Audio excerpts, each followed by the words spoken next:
Good morning. Just lost my place. Well, here we go. So, ready for another prance through Proverbs. And today we're on chapter 27. I'm going to pray and then we'll get going. Good morning, Kev and Sandy and Hayes. Great to see you guys. So, Lord, here we are. We ask you to speak to us again today. Open our hearts. Pour your light in. Pour your spirit into us, O Lord, again today, in Jesus' name. Amen. Awesome. Good morning, Chris and Kathy and Rachel and Kaz. Great to see you, lovely people. So here we go. Yep, nice to see you as well, Ruth. He says, do not boast about tomorrow. Chapter 27, verse 1. Good morning, Forchi. For you do not know what a day may bring. And I was saying on Sunday, we used to think we knew we could project into the future and we could sort of work out a kind of approximately we could plan, but at the moment we can't plan at all, can we? And all of our best plans are having to be changed almost on a daily basis. Good morning, Denise. Good morning, Bev and Rachel. And just even celebrating a family birthday is now complicated, isn't it? And well, it has been through lockdown, then it's sort of got a little bit easier, and now it's getting difficult again. And good morning, Joyce. And I'm sure, our hearts really go out to the students stuck in their halls of residence, not able to study. And so this, if ever this verse is true, it's true today, isn't it? And James says the same thing. He says, you shouldn't boast about tomorrow. Chapter 4 of James. He says, you don't know what you can't predict. We have to say in the end, if God wills it. And it used to be a thing you used to see on the bottom of letters when people were making plans or putting their church programs out. It would have DV, which is Latin for an abbreviation for Latin, God willing. But we don't talk like that. But on the other hand, we sort of need to have that in mind, that actually, we can get a prophetic sense of what God's doing. We can be obedient to his direction that he gives us and step out in that. But there has to be a readiness to expect surprises and the unforeseen events, and to take those on the chin and be brave and face up to them. When our building burnt down back in April last year, we were not expecting that. No one had prophesied that your building is going to burn down, but there it is in flames. And then we have to deal with it, and all the stuff that we know of the Lord and of his ways and of his kindness and stuff fuels us and carries us through these challenging times. Good morning, Fran, and good morning, Sally. And in the course of our life, you think about how many unforeseen things come our way, and yet the Lord walks through them with us, and he's there to guide us and keep us and so on. But it doesn't detract from the prophetic, but I'm quite pleased sometimes when things happen that the prophets haven't, that they haven't foreseen, because I think sometimes we need to just be humbled again and actually say, no, we didn't see that coming. That came and we didn't see it. And it's not that I want to see prophets kind of humiliated, but I think it's good that we can get to that point, even in our confident prophesying, that there are things that happen that we haven't foreseen and that take us by surprise. Good morning, Deepak and John and Joan. Verse 2, he says, let another praise you and not your own mouth, a stranger and not your own lips. Blowing your own trumpet is not an attractive thing, is it really? Though there are some circles and walks of life where people do seem to do it a lot. And the best form of praise is that unsolicited praise from people you don't know that well, who are not trying to flatter you and get something out of you, but they've appreciated something. It's so nice. And when Emily was training at university, one of the things that they had was there was a way of receiving unsolicited positive feedback, and obviously that was a good thing for the young medical student, and it kind of counted as a credit if it came into your supervisor, your tutor. It kind of helped you along and was a good thing that was sort of registered on your kind of record, if you like. Unsolicited positive feedback. It's so nice when it's unsolicited. We haven't kind of drawn people on it, and it's, sorry, I'm spitting this morning. Stop spitting, Paul. And it's a genuine, spontaneous kind of positive feedback. It's a great thing. A stone is heavy and sand is weighty, but a fool's provocation is heavier than both. And yet there are times when literally being provoked by somebody in a foolish way can wear you down. You just think, man, I'd rather run a marathon with a bag of sand on my back than listen to all this every day. Verse 4, wrath is cruel, anger is overwhelming, but who can stand before jealousy? And jealousy is a really interesting thing, because God says, I'm a jealous God. And God is jealous in the way that he wants our affection. He says, that, the first commandment was to only worship him. And it's like he knows that worshiping other gods will damage us and do us harm. And so he's jealous in a very pure way for our affection and our loyalty. And when he sees us going off into things that will harm us, his heart is jealous for us, and he's jealous for your affection. But jealousy can be horrible and can be really destructive. It's often the thing that we see in sibling rivalry, when one child perceives that another one has had special treatment and they've been favoured in some way, and so we see he's going, it's not fair, and all this kind of stuff. And it's horrible in a family. It's horrible in a workplace. It's horrible in a church. Listen, it's horrible when you see someone you think being promoted or getting a break that you didn't get. That's not fair. No one gave me that opportunity. It isn't a lovely thing, and it's very, very destructive in a family. It's destructive in a work environment. Is destructive in a church.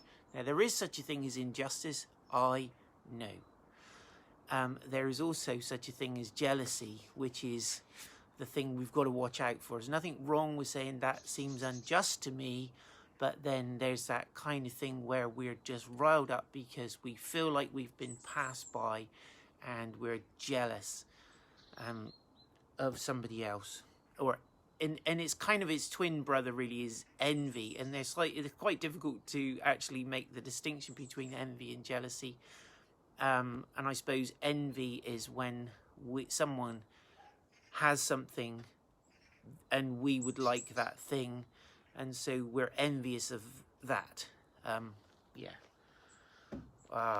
don't know if I've defined jealousy very well. Anyway, have a look in the dictionary. And it's not a good thing. It's a difficult thing. But on the other hand, it is a good thing in that it when it's in the heart of God, when it's that pure jealousy that God is protecting us, and it's the same kind of jealousy of that a mum might have, jealously guarding her little baby she's just had or something. She's just going to make sure that baby is safe no matter what, and she'll lay down her life to make sure it is. Good morning, Becca, and good morning, Sarah. So, verse 5 says, better is open rebuke than hidden love. Sometimes it's so beneficial sometimes just to have that rebuke that actually helps us and readjusts our trajectory and or resets our course. Even though none of us like being rebuked, it's actually beneficial sometimes. Hidden love is a weird one. I'm not even sure quite what Solomon had in mind when he wrote this, but hidden love should be expressed and given out freely. It shouldn't be hidden away in a secret way, unless, of course, it's an illicit romantic love for someone who you can't have a romantic relationship with, in which case it is a it can be a very destructive thing in your life, and you really need some help. If you've fallen in love with a married person, or you know, something like that, you just need to ask God, get some wise counsel, and God can deal with those feelings for you if you're willing to sacrifice them and let them go. He can replace them. And yeah, anyway, that's another story. Verse 6. Faithful are the wounds of a friend, profuse are the kisses of an enemy. Wow. Again, we're talking about the kind of those wounds which they're wounds to our ego. They're really, really good wounds to have. Wounds that make our ego smaller and help us to get real and settle down and stop believing our own press a bit. That kind of faithful friend who says, do you know what, bro or sister, I think you're heading off on a dodgy track here, just come back. And those kind of wounds are really, really important. That is interesting. Profuse are the kisses of an enemy. We talked about all flattery being demonic, and this is that kind of super gushy flattery sort of, I'm right here for you, hun, and all this kind. I've said that before, haven't I? And it's kind of like you think, yeah, what does that actually mean? Are you really here for me? Are you going to be the one who is staying up through the night, holding my hand, you know, through this whole big challenge that I'm going through? Or are you just kind of, I don't know, sending me a little gushy message? Or you got to think of Jesus, haven't you, in the garden when Judas came up and kissed him on the cheek. In that kiss was betrayal. And so, yeah, anyway, profuse are the kisses of an enemy.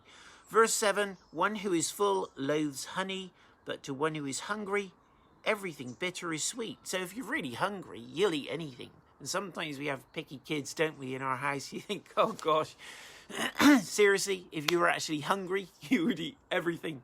We did this thing in our house one time where the children were moaning about the food. And I said, listen, Mum has spent this amount of time preparing this food, and that's on the one hand, and therefore you should be grateful. On the other hand, there are also people in the world who will only have one bowl of rice a day, and that's their whole meal.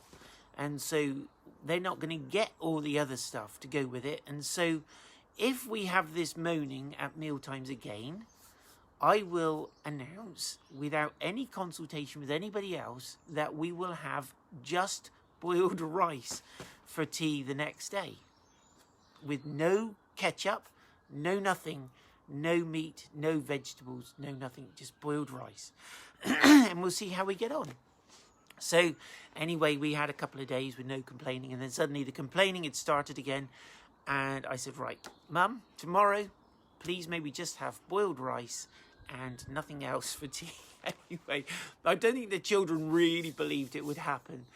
And then there it is, tea time. What's for tea, Mum? Oh, boiled rice. So we sit down, and there's a bowl of boiled rice, and there's no ketchup, there's nada, there's nothing, no vegetables, no trimmings, no meat, and we've just got boiled rice.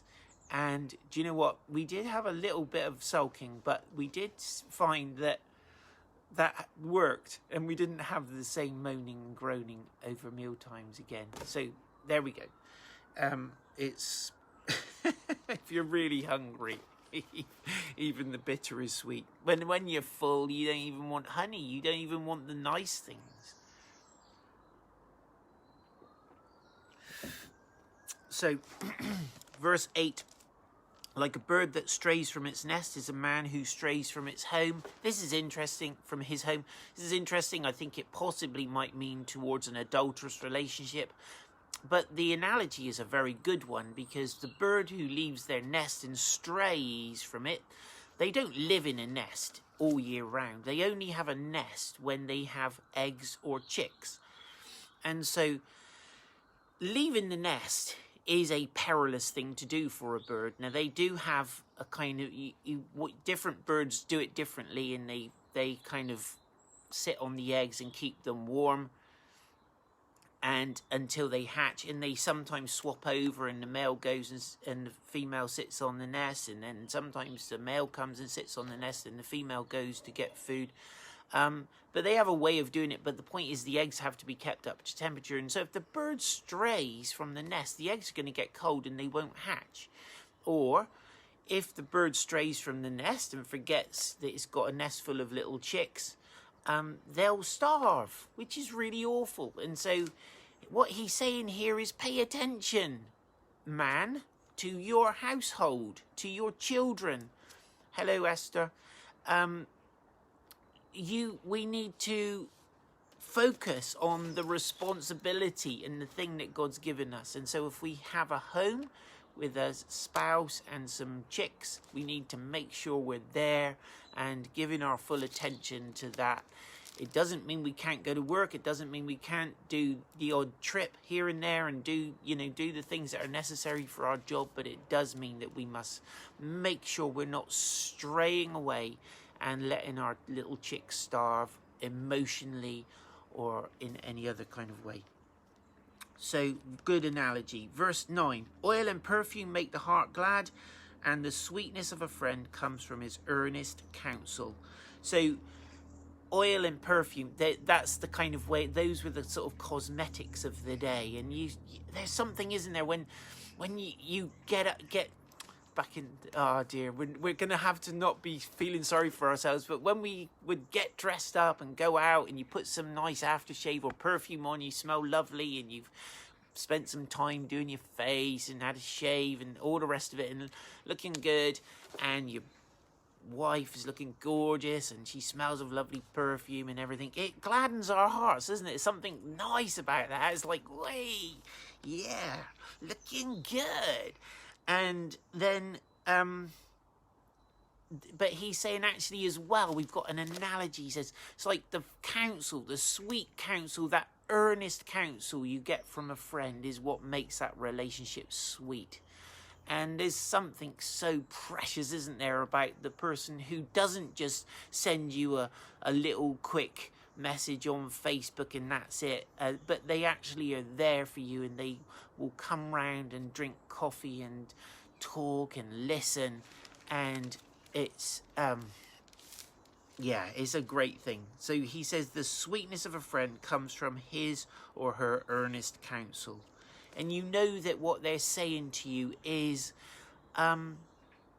sincere, is valuable, is not just trash. It's not just kind of nice there kind of stuff, but it's actual proper decent value counsel. Verse 10 is an interesting one. Do not forsake your friend and your father's friend, and do not go to your brother's house in the day of your calamity. Better is a neighbor who is near than a brother who is far away. Now, when we imagine you moved house to another town and you left your family where they all lived, and you moved to another town, what this is saying, make friends, build relationships, develop connections, and build a support network there in that town, because that's really important for you, that you have those connections round about you, and don't always go back home to the family when you have a crisis or a challenge. Have those support networks nearby. Build those relationships nearby. Hi, Olga. Privyet. And so this is important. And when we moved to Weymouth, we left family behind. Anna, when Anna married me and came to live with me, she also left family. And sometimes that's hard for the family that we leave. And sometimes they see us building relationships around us and don't always, and there's a certain amount of estrangement. Now, we shouldn't ever let that cut us off, but we do need to also build relationships around us, and that's one of the ways the kingdom of heaven spreads, of course, as we build relationships with the people around us, and Jesus starts to infect them with his love through us. That's precisely what's meant to happen. Good morning, Johnny. And so better is a neighbour who is near. Don't be afraid to go and ask your neighbour for help. Actually, sometimes it's the very thing that helps to establish a relationship, is if you actually knock on the door and say, I don't suppose you've got I don't know, a hammer or something I could borrow, and, you know, I want to smash something. Verse 11, be wise, my son, and make my heart glad, that I may answer him who reproaches me. And Paul says, you know, you are my credentials, you disciples of mine who I've taught the ways of God. You're my credentials, and actually our children and our disciples, our spiritual children, they are, if you like, our credentials, and they're the things, you know, so we don't have to blow our own trumpet. People just look at the fruit of our lives and they can see what kind of person we are going on. Verse 12, the prudent sees danger and hides himself, but the simple go on and suffer for it. Take a man's garment when he has put up security for a stranger, and hold it in pledge, when he puts it up in security for an adulteress. Gosh, each of these is kind of like worthy of some comment, isn't it? Prudent sees danger and hides himself. So they're kind of vigilant, they're watching out, they're responding to situations, whereas the fool just keeps going and kind of blunders on regardless, makes a mistake and suffers for it. This again, verse 13 is don't just underwrite people's debts, especially if he's borrowing money off of you to go and pay a prostitute. For goodness sake, don't underwrite his debts. You know, verse 14, whoever blesses his neighbor with a loud voice rising early in the morning will be counted as cursing. We've had something like that already. Kind of like, just to be a little bit smart, they may not be a morning person, and you going around zippity doo dah or this kind of thing, or hey neighbor, whoa, how you doing, dude? And they're like, barely awake. They might not see that as a blessing, and it's better to just kind of be a little bit gentle with people in the morning. Verse 15, a continual dripping on a rainy day and a quarrelsome wife are alike. We've talked about that. We also would say that quarrelsome wife can be quarrelsome husband, quarrelsome child, quarrelsome friend or roommate or whatever. And it's no fun living with someone who's quarrelsome. Verse 16, to restrain her is to restrain the wind, or to grasp oil in one's right hand. It's like you just can't seem to get that thing to stop. I'm not going to say so much about that. I think we commented on it once before a bit more. Iron sharpens iron, and one man sharpens another. My dad was a blacksmith. Iron only sharpens iron when one piece of iron is very hot and the other piece is a hammer. And when the iron is red hot, the hammer is very effective. When the iron is cold, the hammer is not very effective. And what we need is for the Lord to kind of get some heat into us, and then he comes with his word and sharpens us. And so there's a lot we could say about this, but what God's intention, and I believe what Solomon is intending by this, is actually it's important that we have relationships where we're not afraid of a bit of heat, we're not afraid of a bit of kind of bam, bam, bam sort of thing as we work these things out, and we allow that process to sharpen us. Actually, the thing that really puts the edge on it is a grinding wheel or an oil stone, where it's got tiny, fine, abrasive particles in it that take down that hard steel and make it into a razor sharp point. And so there's lots of analogies we could think about that, and I'm sure you'll be thinking about it through the day.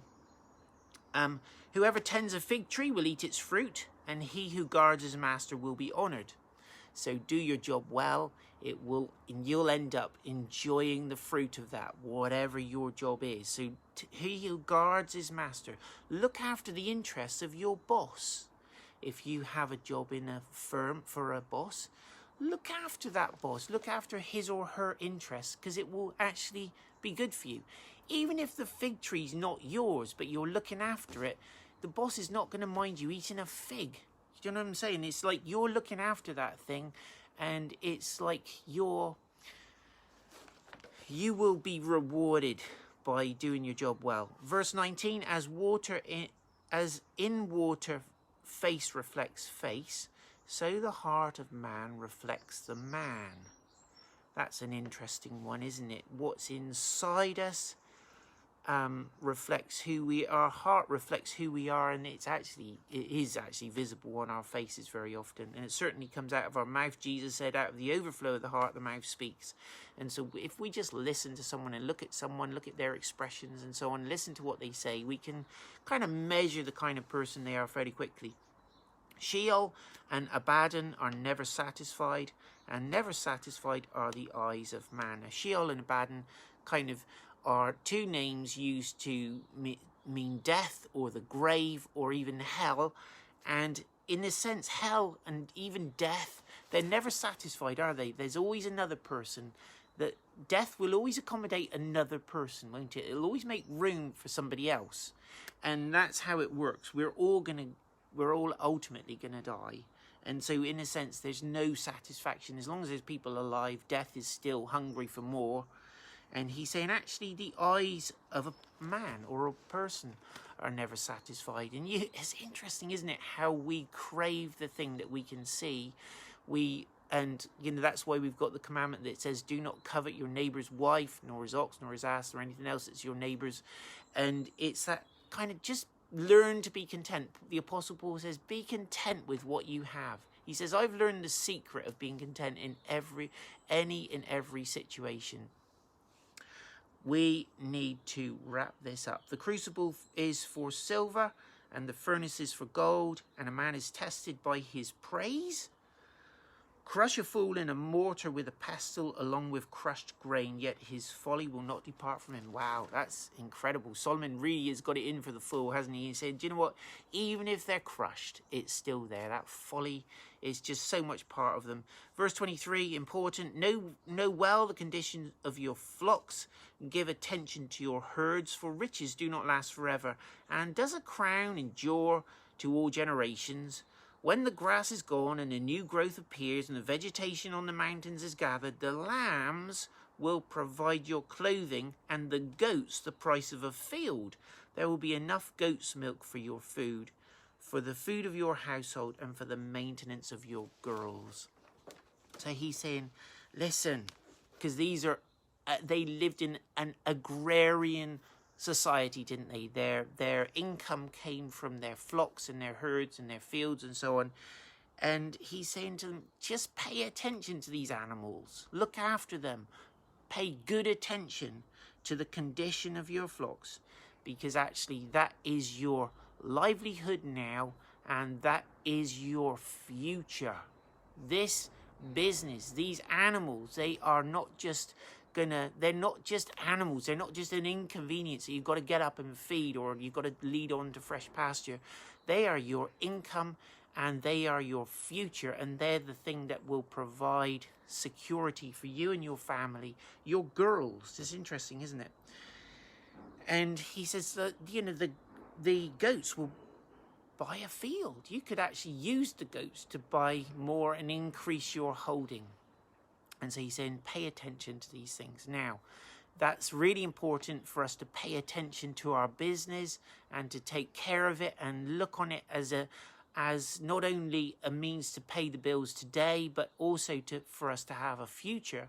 But I think as well, for those of us who have a family, we need to think of it in terms of that taking care of the flock, which is our family, and those of us who have a pastoral responsibility with the flock of God, we need to pay attention to their condition. And that's got very difficult recently in that it's very hard to see people, and we don't even see them en masse on a Sunday when they all come in to worship together and so on, which was actually quite a useful time to just check people's body language and see how they're doing, even if you couldn't have a conversation with them all. But now, more than ever, we need to be on it and paying attention and trying to keep track of it. And that's why we need lots of hands on the deck, lots of people looking after God's flock, not just the ones whose name is pastor or, vicar or leader or whatever, but all those who care for God's family. We need to take this responsibility on board together and make sure we're doing a good job. Harry, great to see you. Lovely to see you too, Paul. Hope to see you tonight. And God bless you all. Have an absolutely stunning day. Lots of love. Bye.